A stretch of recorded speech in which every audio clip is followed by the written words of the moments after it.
তোমাদের সাথে শেয়ার করছি কাঁচা আমের টক ঝাল মিষ্টি মুখরোচক আচার।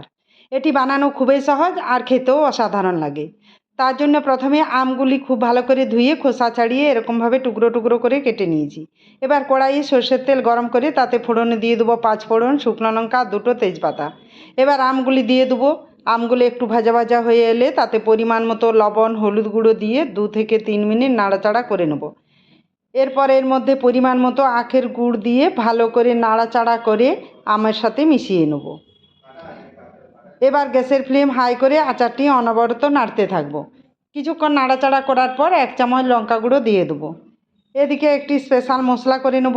পানমৌরি, ধনে, জিরে, গোলমরিচ শুকনো কড়াইয়ে হালকা করে ভেজে ঠান্ডা করে গুঁড়ো করে নেব।